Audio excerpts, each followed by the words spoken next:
Well, welcome back to another edition of 42nd Street Pete's Grindhouse. And if you're seeing this, that means I survived the fucking storms. Barely. But anyway, let me take you back to a kinder, gentler time. I'm going to say maybe the late 50s, before things turned to shit. I could remember after Sunday dinner, sitting down with the family, because that's what you basically did back then. Because guess what, boys and girls? The fucking stores were closed back then. There was no retail back then. There was only three things open on Sunday: the churches, the movie theaters, and restaurants. That was it. Sunday was basically, maybe they were taking a page out of the Bible or whatever, a day of rest. But it was also for a day when, families could bond together, sit there, break bread, and then watch some movies. Gee, what happened? Corporate America, that's what happened, but I'll get into that in a different episode of the Crazy Old Man Show. Right now, I'm going back to nostalgia where, all the World War II movies used to run around 1 o'clock in the afternoon. Stuff like Guadalcanal Diary, Bataan, Back to Bataan, and Sahara with Humphrey Bogart. And if you remember Sahara, that was a tank crew stranded in the desert, without water, picking up stragglers from some battle, and then having to go find a well, which was almost running dry, and then standing off the entire German army, because that's what we fucking did. Well, anyway, I don't know if anybody really knows this, but in 1995, there was a remake of Sahara, starring none other than James Belushi, in the Humphrey Bogart role as Sergeant Joe. I forgot exactly where I saw this. I think it was on a cable station late at night. I thought this might have been shot for cable or something like that, but it really wasn't.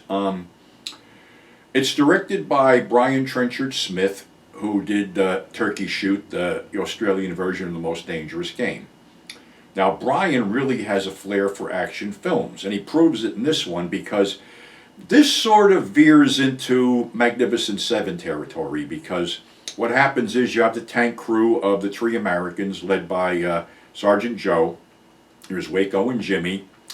And they come across the remnants of several different fighters, including a couple Englishmen, a couple Australians, a Frenchman, an Italian prisoner, and the guy who caught him, the Sudanese soldier. Of course, then they capture a Nazi flyer as he attempts to strafe them. So basically you have 9 guys that you get to know before the shit starts to hit the fan.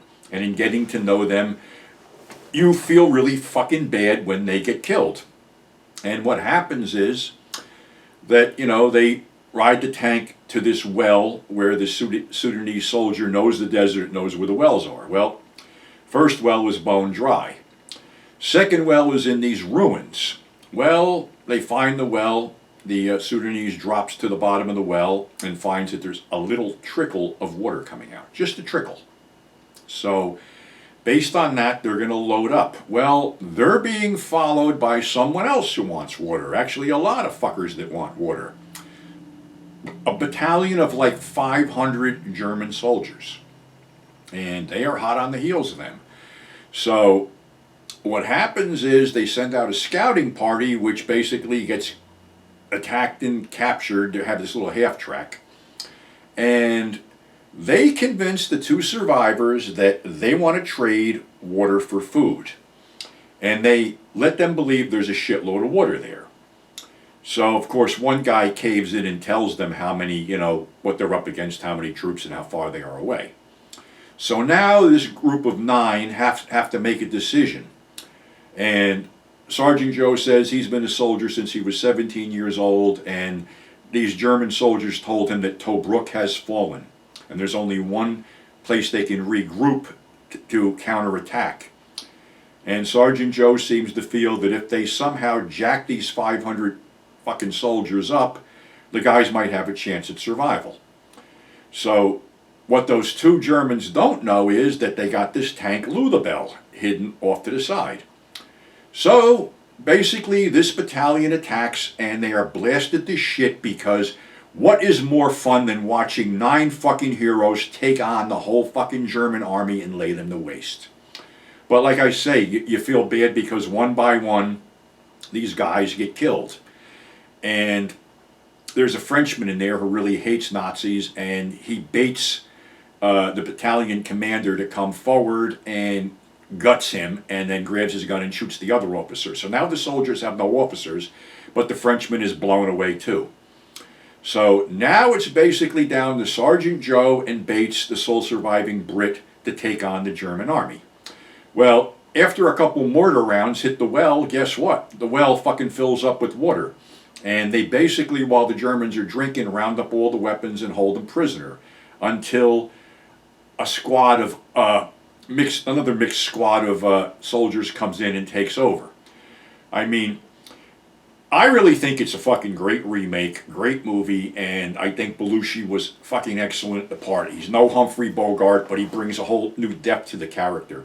And I'm not familiar with any of the other actors, but they all do a really great job. And like I said, you know, you basically get to know them, and you're cheering them on because it's 9 against fucking 500. And like I said, I watched this last night, and I forgot how good it was. And Brian Trenchard-Smith made another war movie, a Vietnam movie, which is honestly one of the better Vietnam movies I have seen. It stars Wings Hauser, who took a break from snorting lines of coke off Linda Blair's ass cheeks, and Arlie Ermery as, you know, the two veterans in this whole thing. And it's about the Tet Offensive, and it's about it as violent and fucking bloody as the Vietnam War is, and there's a lot of really crazy shit going on, a lot of carnage. And like I said, Wings and Arlie Ermery are really good in this thing, and it's like, I think Brian just put out a book. As a matter of fact, he sent me a friend request only to get me to buy the book, which I didn't, but I will pick it up down the road. So if you can find a way to see Sahara, I highly recommend you do it, because, you know, it's a really fucking good rah-rah war movie, and like, more than ever today, we want to see these Nazis get their fucking asses kicked. So that's our show for today. Have a good weekend, and we will catch you next week on the flip side. So until then, stay safe. Thanks for subscribing. Thanks for tuning in, and have a good weekend.